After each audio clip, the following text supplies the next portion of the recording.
I'll start with a story. When I was 4, I met this girl, and she was beautiful.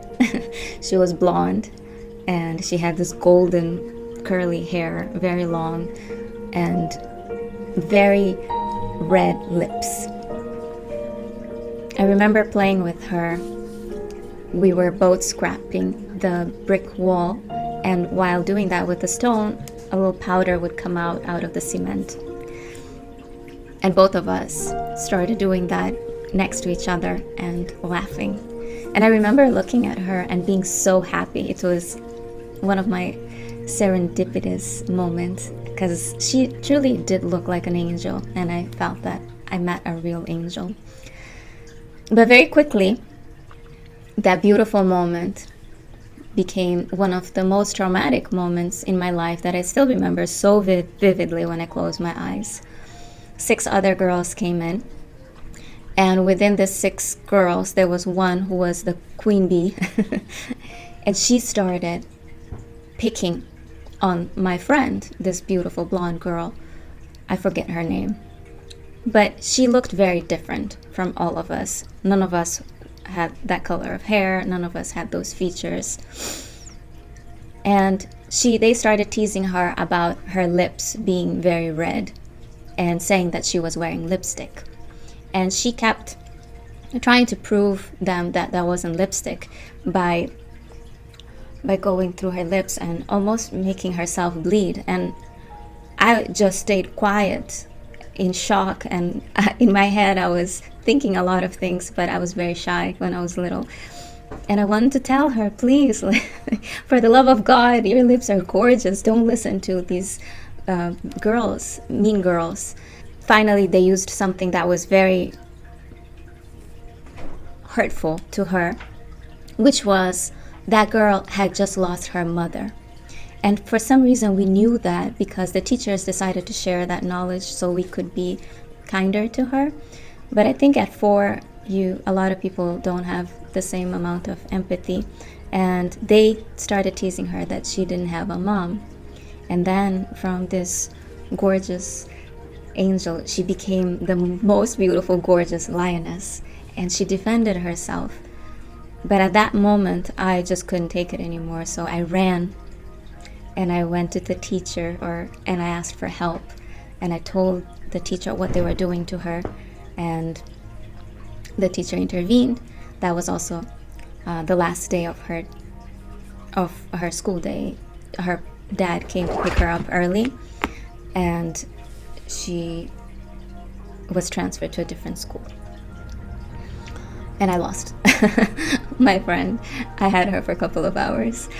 But for some reason, I still remember her, and I still remember that moment.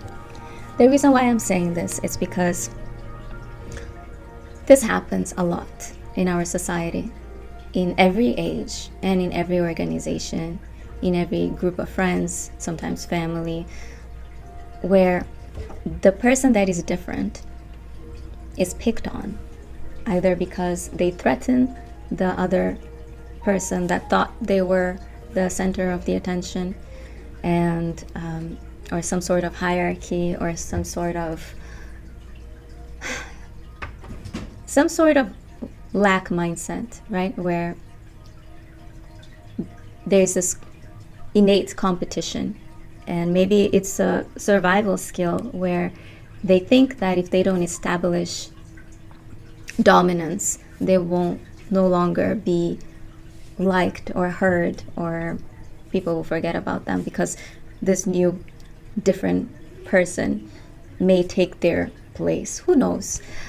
All I know is that among girls,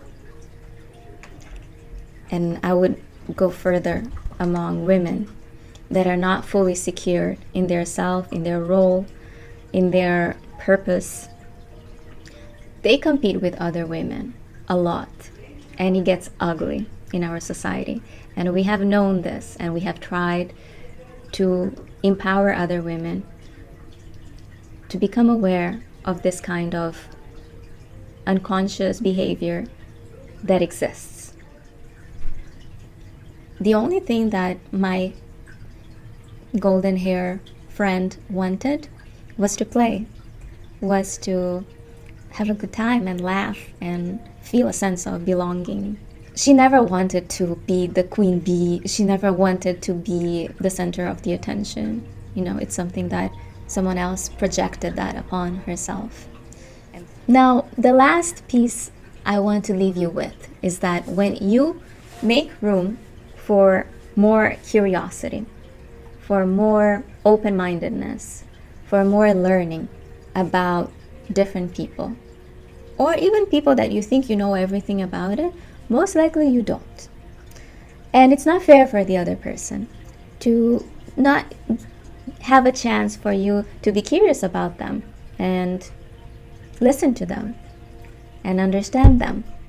When we're very quick to judge someone, we are doing it from a place of selfishness. We're only looking at parts that benefits us, and the other parts that we don't understand, we disregard them. And not only we disregard them, we are close-minded about them. And this is how we give birth to racism, to classism, to sexism, to all the ism.